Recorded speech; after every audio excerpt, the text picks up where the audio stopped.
Welcome back to Peril Pending, and today we're looking at more of Farage's dodgy dealings.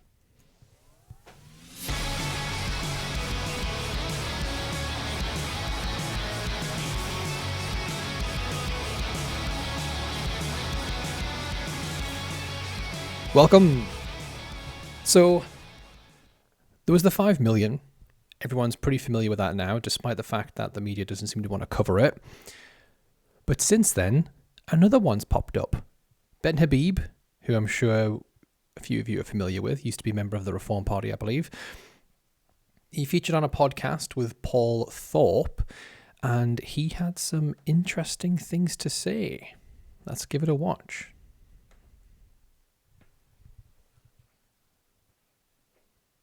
That he also paid Farage £1 million in November 2022. I have never said this publicly before. That was Christopher Hawthorne. Christopher Hawthorne paid him that £1 million. I cut that off the clip by accident there.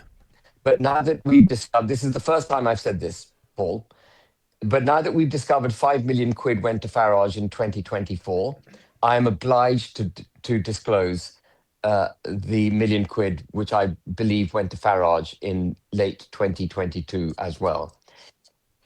And that smacks to me of a deal. The 2019 general election was sewn up between Nigel Farage, Christopher Harborne, and Boris Johnson. And it was a monetary deal. Look at that. So now it's 6 million in total that he's potentially been paid by Christopher Hawthorne. Now, I will say, in response to this, Farage did say that he's contacted his lawyers, but he's just demanding an apology and a public retraction. He's not actually going to court over this, which you think he would. That's within his character. But for whatever reason, who knows, he's decided to go with a lighter touch for this one. Maybe it's because they were mates. Or maybe it's because if he got taken to court, the evidence would come out that this is true. I don't know. I'm just asking questions. But this goes to show the character of Farage. And if we had a media with a bit of a backbone, or even just a nose for a good story, they would be on this. 5 million very recently, another 1 million that was also given to Boris Johnson allegedly, that's what Ben Habib says, to create some kind of Tory reform coalition like we know this Christopher Hawthorne character was interested in. But who won't he take money from? Because in this other clip, we're going to see that he's quite happy not to just take money from crypto billionaires, but just anybody who wants to try and join his party.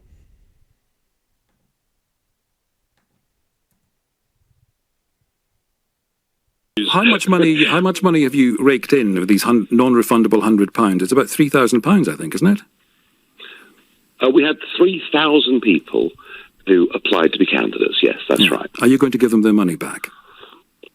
Of course not. Of course not. Why would he give them the money back?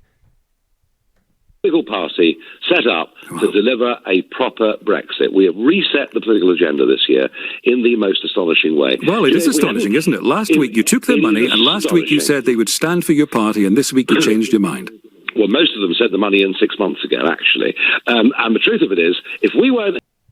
I believe this is in relation to him standing down councillors so that Boris Johnson could get in, so that he could have the Brexit plan that he wanted.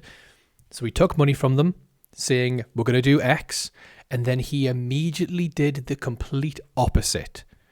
It's almost like you can't trust a word coming out of this money-hungry slug's mouth. Here, Theresa May would still be Prime Minister. I'm talking about your accountability to the people who've given you money. People who've given me money believe that the Brexit Party is here to deliver Brexit, and that is what we're going to fight our damnedest to do. You said they would stand last week in the face of everyone saying this was madness. You said, no, 600 candidates, unless Boris Johnson backs down. He didn't back down. Yes, sir. Are you going to put your money... You can't blame the EU for this. You can't blame Theresa May for this. Why don't you open your checkbook and refund the money you've let down? I suggest you play to your listeners the short clips of what he said last night. I suggest you answer my question. Are you going to refund their money? He really doesn't stand up well to scrutiny, does he? This is so simple as well. It's not like the LBC host here is pushing him on anything particularly sensitive. You said, we'll do X if you give us money. They gave him money, he did Y. I don't understand why the rest of the media has such difficulty just asking simple questions. His position changed last night very fundamentally. Are you going to bottle refunding their money as well? I'm not going to refund their money. They put their faith in me to do the right thing. And the vast majority of them this afternoon agree with what I've done. What an absolute joke. How on earth would you know that the vast majority of them agree with what you've done? They paid you because they wanted something. You then give them the opposite. I mean, I'd wager a pretty hefty bet that the majority are not happy. But again, this just adds up, doesn't it? If there's money involved, Nigel Farage will do whatever the hell he wants. Whatever the hell he wants. Whether the money's coming from crypto billionaires, people trying to join his own party, or on Cameo, where for what is it, like £20, £80 or something like that? I'm sure it's less than £100.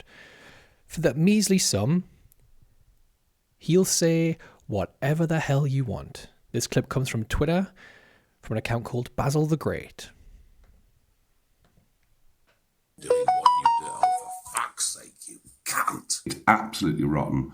All I can say is keep your head up, keep believing in the right things, keep acting in the right way. You never know, you might walk out saying road rage terror tour is the best thing that ever happened. Now, remember, if in doubt, kick 'em out. If in doubt, keep 'em out is a motto you believe in. You're simpering for Alexandra Ocasio-Cortez's big naturals. Doing what you do, for fuck's sake, you cunt. Exactly. Fuck's sake, you cunt.